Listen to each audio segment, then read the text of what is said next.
Clear सीगा ਜਦੋਂ ਤੋਂ मैं कह सकती हाँ 6 साल पहले जब मैं मंत्री बनी या जे मैं कह सकती 2009 तो जब मैं मैंबर ऑफ पार्लियामेंट बनी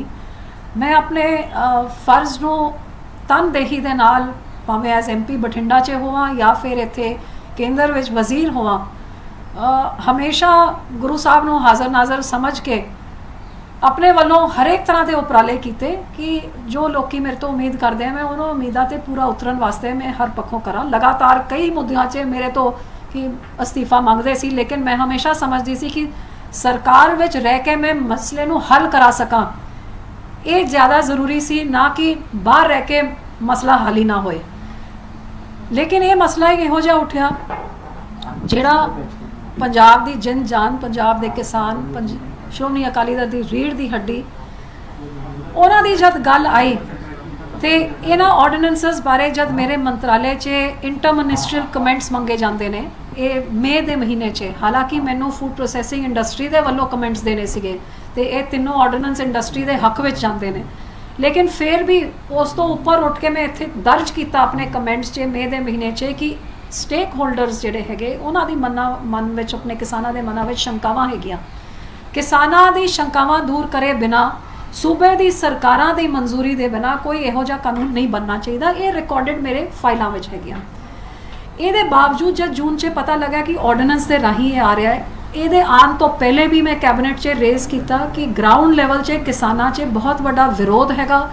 इन्हें ऑर्डीनेंस के खिलाफ उन्होंने मन च बहुत सारी शंकावां हैगियां ते इन्हां नूं दूर करे बिना कोई दूर करन तो बाद ही तुसीं कोई कानून लैके आओ। लेकिन मैनूं दुख होया जब कुछ ही दिनों बाद कैबिनेट च ये टेबल कर दिता गया जब टेबल किया गया उत्थे भी पुरजोर तरीके दे नाल इस गल नूं मैं कह सकती हाँ कि शायद किसी होर ने मेरी सपोर्ट नहीं की क्योंकि उन्होंने राज्य च इन्ना वड्डा मुद्दा नहीं हो सकता लेकिन दूजिਆਂ ਨੂੰ तंग करन या इरीटेट करन दे बावजूद बार बार मैं इस गल नूं मैं बोलदी गई कि इनू ना लाया जाए जदों ताईं तुसी किसानां नाल गल करो तो ये चेंजिस करो जिहदे नाल उन्हां दा भरोसा होए कि ये साडे भले विच हैगा। ये बावजूद जब ऑर्डीनेंस बन गया लगातार पिछले 2-2.5 महीनों में किसानों ने साडा घेराव भी किया हर जथेबंदी ने साडे नाल मुलाकात भी की सर सुखबीर सिंह बादल जी ने पार्टी ने सारी राजस्थान हरियाणा के संगठनों ने भी आके उन्होंने नाल गलबात की इत्थे ताईं मैं आप उन्होंने कहा कि आ ऑर्डीनेंस की कॉपी फड़ो ये किहड़ी पंक्ति हटानी है तो किहड़ी वाली ऐड करनी तुसीं मैनूं लिख के दो मैं जाके लड़के लगवा के आवांगी। कृषि मंत्री जी दे नाल भी मुलाकातां कराई VC कराई उन्होंने तो लिखत चो भी ले लिया लेकिन ये सारी कोशिशों के बावजूद जब 2.5 महीने च असी पूरी कोशिश की कि ये इहो जी कोई चीज़ नहीं है जिहड़े तुहाडे नुकसान में जाओगे जब मेरे शब्दों च या कृषि मंत्री के शब्दों च लोगों को भरोसा नहीं होया मैं एक बार फिर उन्होंने बेनती की कि इन्हों पार्लीमेंट च नहीं लाना चाहिए जे आऊगा तो तुसी किसी सिलेक्ट कमेटी च भेज दो जिहड़ा पहले इन्हों नाल गलबात करके इन्हों की शंका दूर करन तो बाद एक कानून बने। लेकिन इन्हां सारी चीज़ों के बावजूद जब इनू पार्लीमेंट च लाया गया जब साड़ी कोई सुनवाई इस गल की नहीं हुई तो फिर श्रोमणी अकाली दल ने विरोध करने का फैसला किया तो मैनू महसूस होया कि जिन्हों लोगों ने अज मैनू उस संसद च मेरे किसान भैन भरावां ने इत्थे ताईं भेजा तीजी बारी भेजा आज वो कोविड की महामारी की चिंता ना करते हो अपनी जान के उत्ते खेड के आज सड़कों पर उतरे हुए ने इहदे खिलाफ मैं कोई इहो जिहे कानून का हिस्सा नहीं हो सकती जिहड़ा ये अपने विरोध च समझते जे मैं अज इत्थे पहुंची अज उन्होंने करके पहुंची हाँ सो कोई त्याग इन्ना वड्डा नहीं कि मैं उन्हां दे उत्ते निशावर नहीं कर सकती। केंद्र सरकार नूं समझाउण च तुसीं फेल साबित होए केंद्र सरकार किसानां दी गल नहीं समझ सके और या फिर तुहानूं लगदा कि किसान जिहड़े ने वो केंद्र सरकार दी गल नहीं समझदे। मैं सब तो पहले मैं अपने किसान भैन भरावां तो हथ बन के माफ़ी मंगदी हाँ क्योंकि जे मैं फेल हुई हाँ किसानों के प्रति मैं फेल हुई हाँ कि उन्हां दी गल मैं अपनी सरकार नूं नहीं समझा सकी ये मेरी नाकामी रही मैं ये वास्ते मैनूं हमेशा इहदा दुख रहूगा कि सरकार दे विच रह के उन्हां दी गल मनवावां ये मैं अपनी कामयाबी समझती तो मैं इस कामयाबी विच मैं फेल हुई। हाँ मैं ये भी फेल हुई कि उन्हां दी गल मैं अपनी सरकार ताईं शायद नहीं समझा सकी कि हालांकि हर लैवल तो रोज़ जिहड़े प्रदर्शन हो रहे सी अखबारां च निकल रहा सी जिहड़ी शंकावां सी मैं कोई दरवाज़ा नहीं छड्डिया उपर तो लैके थल्ले ताईं ਮੇਰਾ ਖਿਆਲ ਮੈਂ ਉਹਨਾਂ ਨੂੰ ਤੰਗ ਕਰ ਛੱਡਿਆ। ਤੁਸੀਂ ਇਮੋਸ਼ਨਲ ਵੀ ਹੋ ਰਹੇ ਹੋ, ਭਾਵੁਕ ਵੀ ਹੋ ਰਹੇ ਹੋ, ਕਿਉਂਕਿ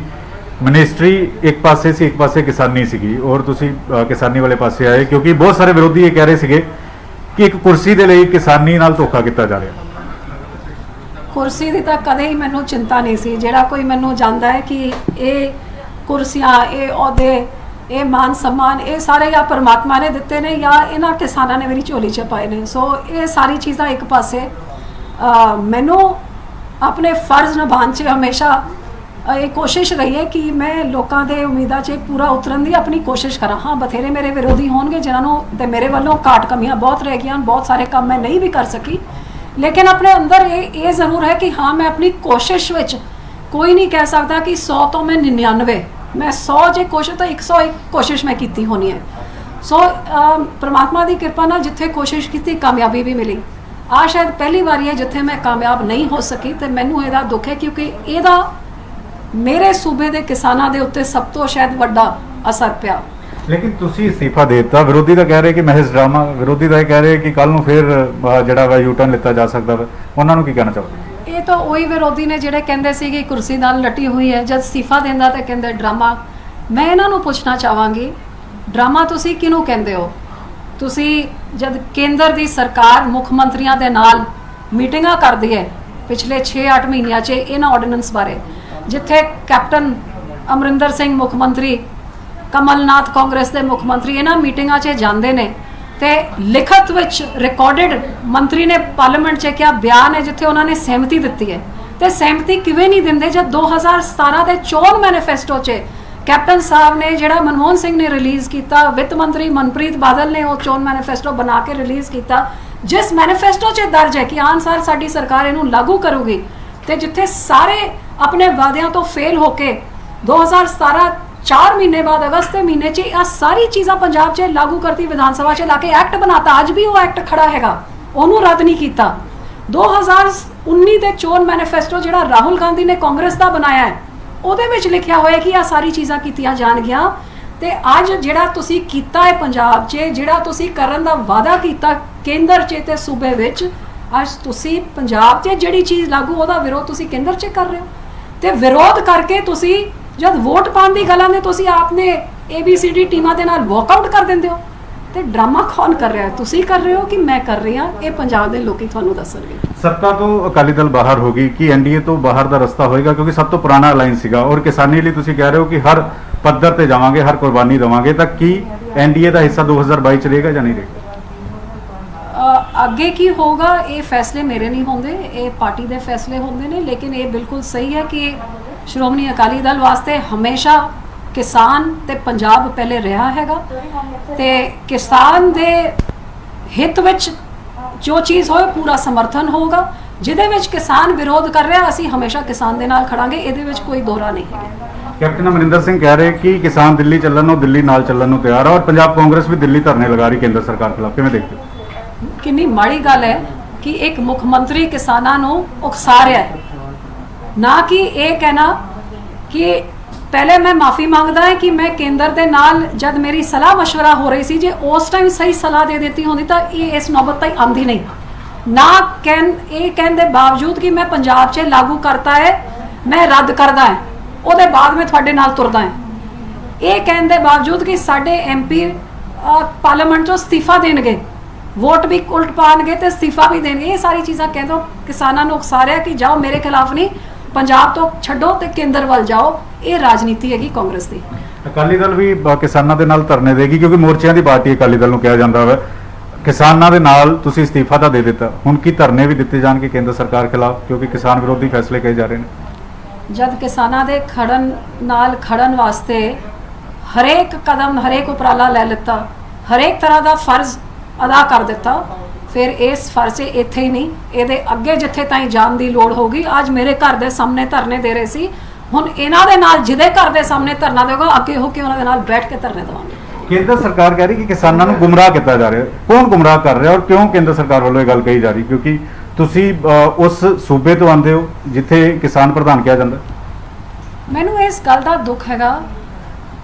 ਕਿ ਆਪਾਂ ਕਿਸਾਨਾਂ ਨੂੰ ਇੰਨਾ ਮਾਸੂਮ ਸਮਝੀਏ ਜਾਂ ਇਹਨਾਂ ਅਣਜਾਣ ਸਮਝੀਏ। ठीक है उन्होंने गुमराह हो सकता है, एक बारी दो बारी चार बारी कोई धरने 'ਚ बिठा सकता है, लेकिन लगातार 2.5 ਮਹੀਨਿਆਂ ਤੋਂ ਜੇ ਧਰਨਾ ਚੱਲ ਰਿਹਾ ਤੁਸੀਂ ਉਹਨਾਂ ਨੂੰ ਇੰਨਾ ਬਿਲਿਟਲ ਨਾ ਕਰੋ ਕਿ ਇਹਨਾਂ ਨੂੰ ਪਤਾ ਹੀ ਨਹੀਂ ਇਹ ਕਰ ਕੀ ਰਹੇ ਨੇ। ਮੇਰਾ ਖਿਆਲ ਕਿਤੇ ਨਾ ਕਿਤੇ ਕਿਸਾਨਾਂ ਦੀ ਤੋਹੀਨ ਹੈਗੀ ਤੇ ਇਸੇ ਚੀਜ਼ ਦਾ ਮੈਨੂੰ ਦੁੱਖ ਸੀਗਾ ਜਦ ਮੈਨੂੰ ਕਿਹਾ ਗਿਆ ਕਿ ਨਹੀਂ ਜੀ ਇਹ ਤਾਂ ਆੜਤੀਏ ਉਕਸਾ ਰਹੇ ਨੇ, ਇਹ ਕੋਈ ਪੋਲੀਟੀਕਲ ਪਾਰਟੀ ਉਕਸਾ ਰਹੀ। ਮੈਨੂੰ ਇਸ ਗੱਲ ਦਾ ਹੀ ਸਭ ਤੋਂ ਵੱਡਾ ਦੁੱਖ ਸੀਗਾ ਕਿ ਠੀਕ ਹੈ ਜੇ ਉਕਸਾ ਰਹੀ ਹੈ 2 ਵਾਰੀ 4 ਵਾਰੀ ਕਰ ਸਕਦੀ ਹੈ, ਲੇਕਿਨ ਜੇ ਇਹ ਵੱਧਦਾ ਹੀ ਜਾ ਰਿਹਾ ਹੈ ਇਹਨਾਂ ਦੇ ਮਨ 'ਚ ਪੈ ਹੈਗਾ, ਡਰ ਹੈਗਾ, ਉਸ ਪੈ ਨੂੰ ਕੱਢੋ ਤੇ ਫਿਰ ਲੈ ਕੇ ਆਓ ਤਾਂ ਕਿ ਇਹਦਾ ਸਵਾਗਤ ਕਰਨ ਇਸ ਗੱਲ ਦਾ, ਨਾ ਕਿ ਇਹ ਡਰ ਵੱਧਦਾ ਜਾਏ। ਇਹਦੇ ਨਾਲ ਅੰਦੋਲਨ ਵਧੂਗਾ ਘਟੂਗਾ ਨਹੀਂ ਤੇ ਆ ਸਮਾਂ ਨਹੀਂ ਹੈਗਾ ਕਿ ਅਸੀਂ ਇਸ ਸਮੇਂ 'ਚ ਕਿਸਾਨ ਦਾ ਅੰਦੋਲਨ ਖੜਾ ਕਰਕੇ ਕਿਸਾਨਾਂ ਨੂੰ ਵੀ ਸੜਕਾਂ ਤੇ ਉਤਾਰ ਦਈਏ ਜਦ ਹਰੇਕ ਆਪਣੇ ਇਸ ਬਿਮਾਰੀ ਦੇ ਖਿਲਾਫ ਲੜ ਰਿਹਾ ਹੈਗਾ। ਆਖਰੀ ਸਵਾਲ, ਅਸਤੀਫਾ ਦੇਣ ਤੋਂ ਬਾਅਦ ਕਿਸ ਦੇ ਨਾਲ ਗੱਲਬਾਤ ਹੋਈ ਸੀ ਔਰ ਅਸਤੀਫਾ ਦੇਣ ਦੀ ਤੁਹਾਨੂੰ ਲੱਗਦਾ ਹੈ ਕਿ ਨਹੀਂ ਦੇਣਾ ਚਾਹੀਦਾ ਸੀ ਜਾਂ ਤੁਹਾਨੂੰ ਲੱਗਦਾ ਕਿ ਸਰਕਾਰ ਨੂੰ ਉਸ ਤਰੀਕੇ ਨਾਲ ਨਹੀਂ ਸਮਝਾ ਪਾਈ ਉਹ ਸਰਕਾਰ ਜਿਸ ਦੇ ਨਾਲ ਤੁਹਾਡਾ ਸ਼ੁਰੂ ਤੋਂ ਨਾਤਾ ਰਿਹਾ ਹੋਵੇ ਕੇਂਦਰ ਸਰਕਾਰ? ਨਹੀਂ, ਮੇਰੇ ਮਨ 'ਚ ਬਿਲਕੁਲ ਕਲੈਰਿਟੀ ਸੀਗੀ ਜਦੋਂ ਤੋਂ ਇਹ ਪਾਰਲੀਮੈਂਟ ਵਿੱਚ ਲਿਸਟ ਹੋਇਆ ਤੇ ਜਿੱਥੇ ਮੈਂ ਇੱਥੇ ਆਪਣੇ ਜਿਹੜੇ ਮੰਤਰੀ ਹੈਗੇ ਉਹਨਾਂ ਸਾਰਿਆਂ ਨੂੰ ਇੱਕ ਦਿਨ ਪਹਿਲੇ ਹੀ ਜਿਸ ਦਿਨ ਪਹਿਲੇ ਦਿਨ ਆਇਆ ਡਿਬੇਟ 'ਚ ਉਸ ਦਿਨ ਹੀ ਮੈਂ ਕਲੀਅਰ ਕਰ ਦਿੱਤਾ ਸੀ ਕਿ ਜਦ ਇਹਦੇ ਵਿਰੋਧ 'ਚ ਪਾਵਾਂਗੇ ਤਾਂ ਮੇਰੀ ਜ਼ਮੀਰ ਇਹਦੀ ਇਜਾਜ਼ਤ ਨਹੀਂ ਦਿੰਦੀ ਕਿ ਜੇ ਤੁਸੀਂ ਇਹਨੂੰ ਸਿਲੈਕਟ ਕਮੇਟੀ 'ਚ ਨਾ ਭੇਜ ਕੇ ਜ਼ਬਰਦਸਤੀ ਇਹਨੂੰ ਬਣਾਓਗੇ ਕਾਨੂੰਨ, ਮੈਂ ਉਸ ਕਾਨੂੰਨ ਦਾ ਹਿੱਸਾ ਨਹੀਂ ਬਣਾਂਗੀ ਜਿਹੜੇ ਮੇਰੇ ਕਿਸਾਨ ਇਹਨੂੰ ਕਿਸਾਨ ਵਿਰੋਧੀ ਸਮਝਦੇ, ਮੈਂ ਨਹੀਂ ਇਹਦਾ ਹਿੱਸਾ ਬਣਾਂਗੀ। ਇਹਦੇ ਬਾਅਦ ਬਾਦਲ ਸਾਹਿਬ ਨਾਲ ਗੱਲ ਕੀਤੀ, ਸੁਖਬੀਰ ਜੀ ਤਾਂ ਸਾਡੀ ਉਹਨਾਂ ਨਾਲ ਤਾਂ ਗੱਲ ਕਰਨੀ ਸੀ, ਪਾਰਟੀ ਪ੍ਰਧਾਨ ਬਣਦੇ ਨੇ, ਪਾਰਟੀ ਦੇ ਕਈ ਲੀਡਰਾਂ ਦੇ ਨਾਲ ਵੀ ਗੱਲ ਕੀਤੀ। ਸਿੰਘ ਬਾਦਲ ਹੋਰਾਂ ਨਾਲ ਗੱਲ ਹੋਈ, ਉਹਨਾਂ ਨੇ ਕੀ ਕਿਹਾ?